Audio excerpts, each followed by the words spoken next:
Hello there. Max Keiser here with the Keiser Report. Things rhyme, we understand, in history. They don't repeat themselves verbatim.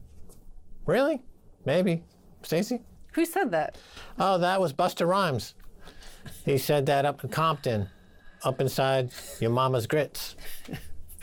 No, it sounds like something like Mark Twain or something. Oh, I think Mark Twain may have also said that. Also, yeah, he was heading down the Mississippi on a casino, floating barge, riverboat.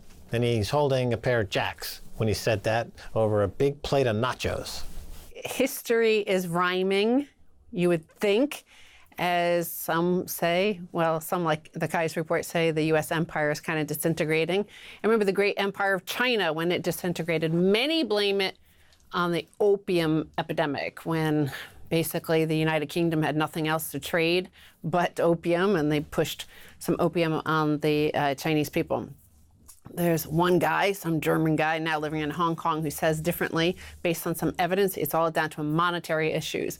So we're also going to talk about the opioid epidemic here in the United States. We know that the death rate is climbing. 300,000 Americans have died since 2000 from overdosing.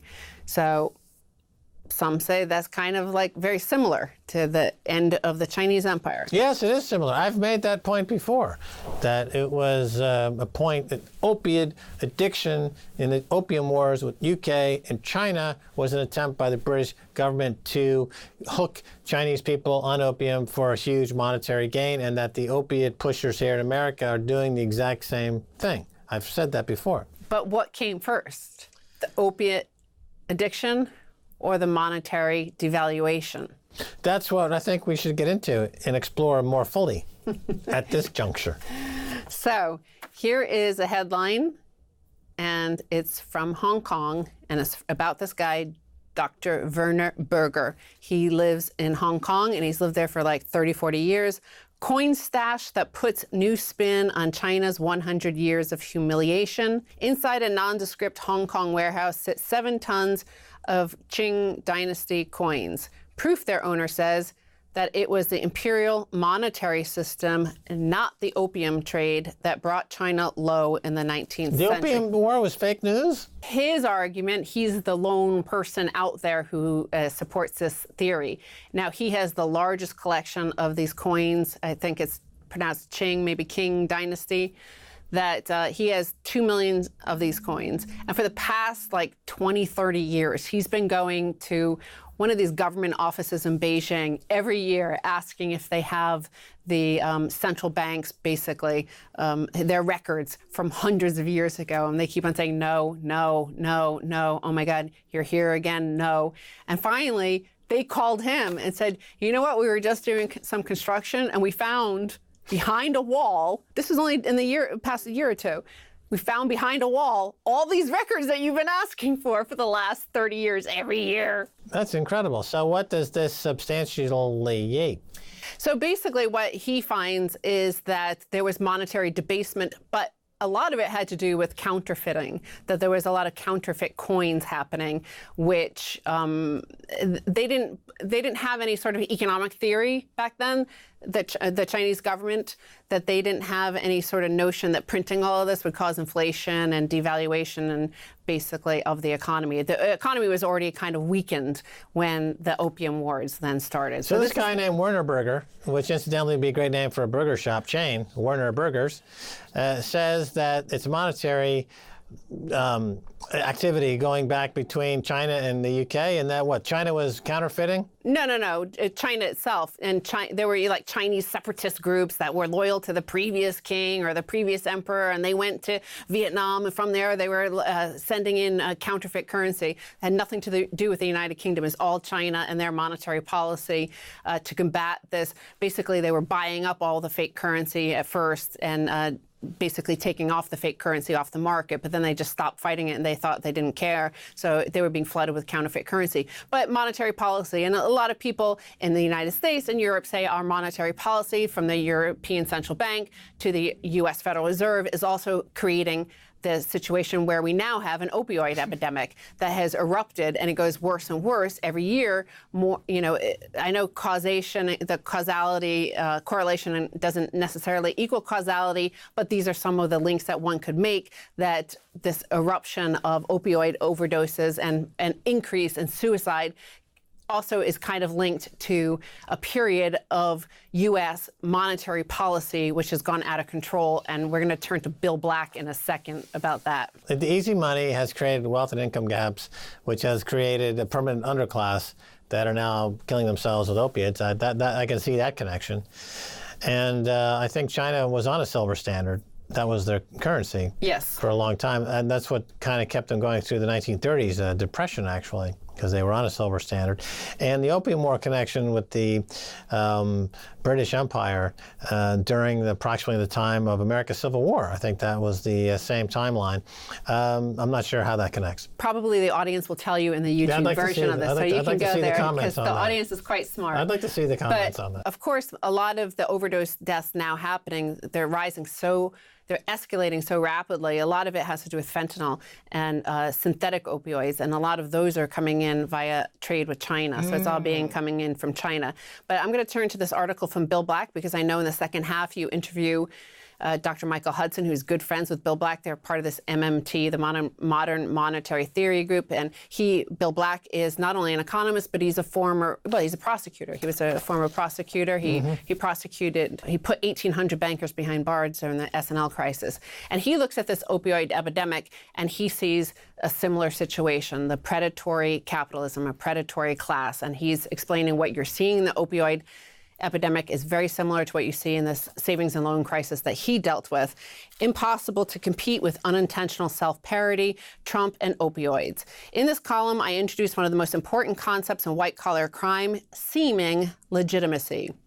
The most elite predators use the seemingly legitimate entities in the business, government, and nonprofit sectors that they run as weapons of predation and shields against sanctions. The criminology term for this is control fraud. The same logic applies to non-criminal predation. I will show in later columns in this series that Representative Marino, a Republican from Pennsylvania, the worst of the political shills for the opioid predator class, repeatedly spread the falsehood that the worst of the opioid predators could not be predators because they structured their firm as if it were, quote, legitimate. As a former state and local prosecutor, Marino knows that CEOs running the largest frauds pose as seemingly legitimate firms because it optimizes control fraud. You and I have already covered this. The Purdue family out of Connecticut who run Purdue Pharmaceuticals, which makes OxyContin. And by the way, they're now under investigation because of all these stories coming out. They're now being investigated criminally for pushing basically heroin onto the U.S. population. That he's saying that the political class allowed this predator class of the family that runs Purdue Pharmaceuticals to basically operate a legal structure, but no different than anything out of Narcos. And the thing about these pills is that they're addictive because it's heron, horse, smack. You'd be doing uptown, getting down. And there you got these pharmaceutical companies who'd be slinging that horse on the streets and getting our kids hooked, getting everybody hooked on drugs. Then they make all that money. What do they do with that money? They go buy influence in Washington, D.C. Our politicians are right there taking all that free drug money from our poor citizens dying and overdosing in the street. And they don't seem to care one whit. And it's just like the central bank who gives away the heroin and money all day long to keep the mergers and acquisitions and the Dow Jones frothy. It's all drugs. It's all immoral, stanky, stinky, white criminality. White-collar criminals, yeah. White-collar criminals. It's not a black collar, is it? No, it's a white collar. They get down on it. Well, perpetrate the crime. This is part of the investigation because, of course, Purdue Pharmaceuticals, what they said about OxyContin and how they were able to push it and how they were able to push such large quantities onto people that suffer from arthritis or back pain, which it should never be, you wouldn't give them heroin, right? But they were saying that their unique brand was non-addictive, and yet doctors knew very early, and pharmacists for sure definitely knew very early, that it was clearly addictive. Heroin's addictive. Well, yeah, but There's no such thing as non-addictive heroin. That's like being a little bit pregnant. You know, it's addictive. It's freaking heroin. It's being pushed by white-collar crooks in league with the bankers and the D.C. politicians.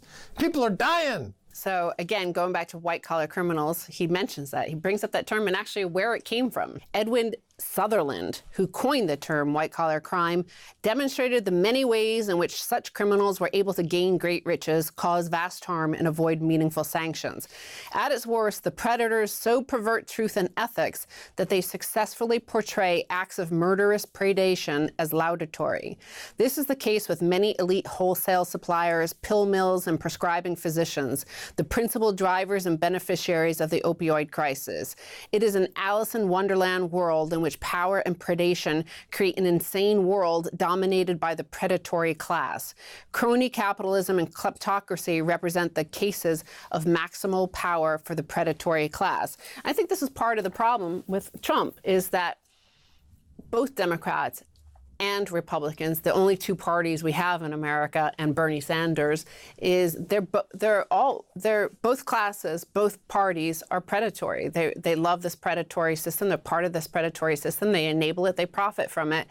And the fact that Trump speaks like a guy from Queens and so thuggish, and he he brags about the predation he and his friends are doing.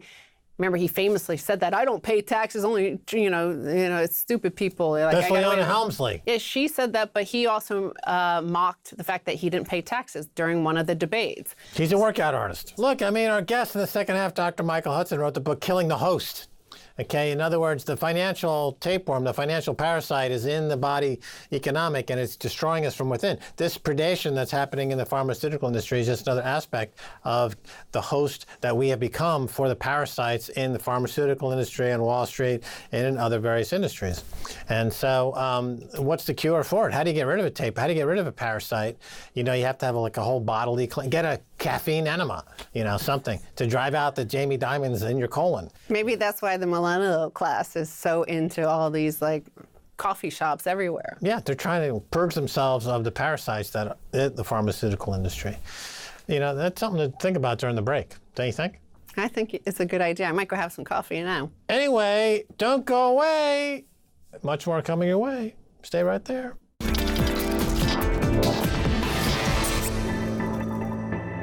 Welcome back to the Keiser Report. I'm Max Keiser. Time now to turn to Dr. Michael Hudson, author of many outstanding books, including, Host Nation? Parasite. No, what's it called? Killing the Host. Killing the Host. Right, about how the financial tapeworms like Jamie Dimon enter the body financial and destroy us from within. That's right. It's very well written. I've read it a few times. All right, so Dr. Michael Hudson, the Democratic Party, the elite, they're trying to go out across America to find out how they lost, and even the language is messed up. They said they're going on a safari, as if they're studying, the creatures on the Serengeti somehow. I think it shows what race they're going to look at. Really? Tell us more. I'll throw that one to you to follow up on. It's no secret as to why they lost. They don't like the working class, which they call the white working class. But it's really the working class in general, black, white, Latino, everybody. They're still the Wall Street Party. They are still the party of donors. And as long as they think that the key electoral strategy is only how do we raise money from the donor class, they're going to let the donor class run the party. And that's why a few days ago, when they just redesigned the Democrat National Committee, they put lobbyists on them. And what they're doing is the opposite of what the British Labour Party did that led to Corbyn's victory. The British Labour Party let the actual voters decide who is going to be their candidate. The Democratic Leadership Committee says we let the donors decide, and the donors are the people we appoint to the board of the National Committee. So essentially we let the politicians decide. It's as if Britain would have let the Tony Blairites decide who was going to be the next prime minister, and now they're letting the Hillary and Obamaites decide, which means Wall Street, the military-industrial complex. So when they're going on a fact-finding tour, what they really want to find out is how much are you going to donate to our cause? Where is the money and how much you're going to give us? That's the only facts that they're really interested in, because the other facts as to why the working class, the middle class, the women, the black vote, and the Hispanics are turning against them is no secret at all.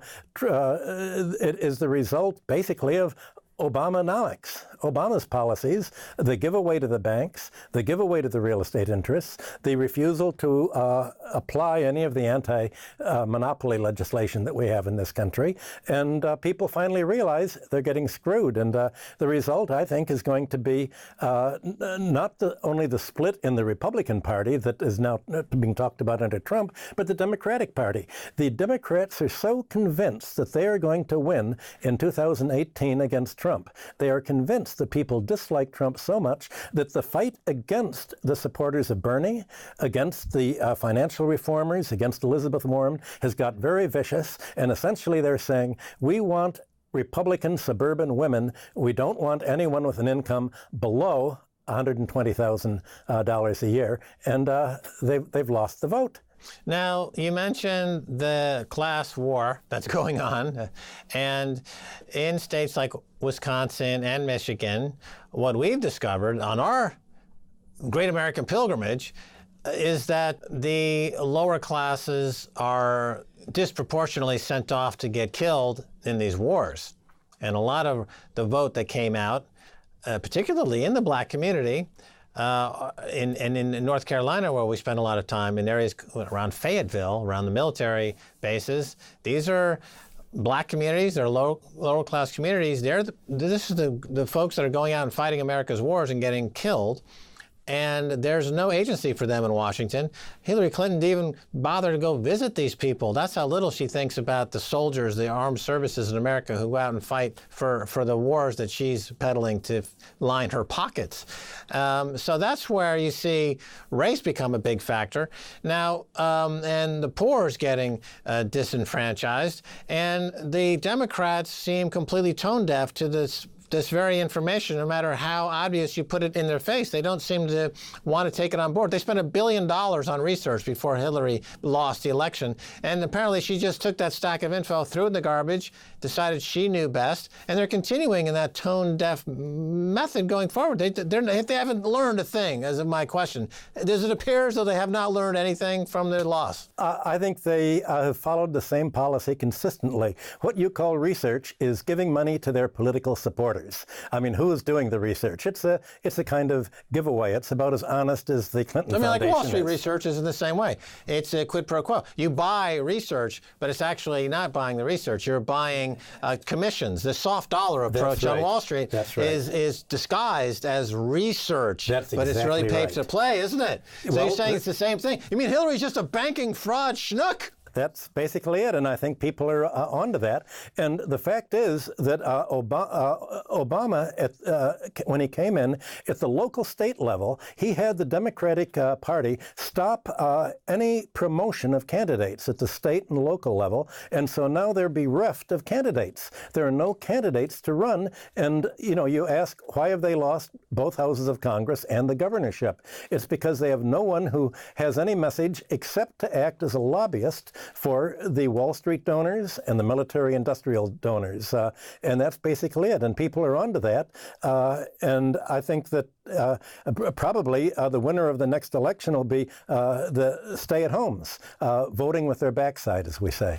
It all comes back to a recurring theme in your analysis, that there is nothing other than following the money, that there is no policy, there are no ideals, there are no philosophical discussions. It's pure venality and bribery at every level.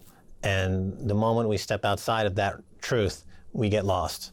Well, in order to have that, you need Margaret Thatcher's principle. There is no alternative. Then no society, yeah, she said also. that's right. And if you can convince people that there's no such thing as society and there isn't an alternative, then what we have is a result of natural evolution, and it's a force of nature.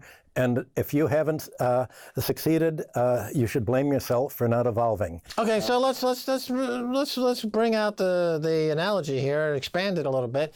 We've witnessed an incredible scandal in Hollywood where a couple of gentlemen have been involved in serial rape cases and abhorrent public behavior, and this is, however, the law of the Hollywood jungle, isn't it? This is evolution. They were never abiding by any social norms whatsoever. They were just acting out of some kind of caveman psychosis. Well, I can imagine what Weinstein said. I am Bill Clinton. I am Bill Clinton. And you could do it all. That's the point I was trying to make. So now you've written a number of books that suggest, starting with super imperialism, which was, I think, was that your first big book? That's the first big book. It's being translated into German in 2 weeks under Finance Imperium. It finally got to Germany. Yes. Well, how many years? 30 years? 30 years. Right. So after Japan and China. Of course, in German it would be twice as thick, wouldn't it? Because all those German words are like polysyllabic. So the U.S. has been experiencing their super imperialistic tendencies for a number of decades, and yet somehow in 2017, if a fly, runs into Mama's apple pie, it's Putin and Russia's fault. Everything is Putin's fault. Everything is Russia's fault. Russia. The newest theory is that Russia was behind the Standing Rock protests in North Dakota. That Russia was behind Black Lives Matter. You've been looking at this empire geopolitics for decades. What's this all about? There was a discussion last week about how the universe was formed, and they can't figure out if there's so much matter, there ought to be a universe of antimatter. Well, we have the antimatter. That's the anti-Trump, saying it wasn't Hillary's fault, it wasn't Obama's fault, it's Putin's fault. But now that it turns out that it was Hillary that was working with the Russians, Hillary that was taking money from the Russian Foundation to sell them the uranium company, Hillary that was going to the Russian KGB people to get the fake files on Obama, I think that on Trump, I think that what Trump should do is, to blow up the antimatter is saying the Democratic Committee really seems to be an arm of the KGB, and it's run by Comey and the congressional investigator. Right. If anyone's the puppet master of the FSB now and Putin in Russia, it looks like Hillary. That's right. I mean, she now is the cook, and the people who are Hillary apologists in Hollywood. It's all a cover story to show that Hillary's been on the KGB payroll all the time. If Trump can get that story, that matter will blow up the antimatter, and people will just throw up their hands and say it's all just a fiction. It's right now you're an academic. You're a respected author. You are a deep thinker, and you are a generalist. You have knowledge in many different disciplines. And what you're positing there is not from someone who's idly speculating about matters. This is a deep-held conviction amongst now an emerging group of very smart people in America that Hillary, in fact, could be a Russian agent. The fact is she's simply up for sale. And someone who's up for sale like her is an agent of whoever has the money. So all they have to do is follow the money, and they could say she's a Saudi Arabian agent. They could say she's an agent of any contributor to the Clinton Foundation for whom she is Secretary of State. Gave money for. She certainly acted as an agent of France in invading Libya. True. I mean, that's what I'm saying. If you look at this in the context of the facts, there's a lot of ways you could go with it. Trump's trade representative wants to get rid of the ISDS, the investor-state dispute settlement within trade deals that gave corporations their own justice system above and beyond the nation-state. Shouldn't this be a Democratic Party ambition?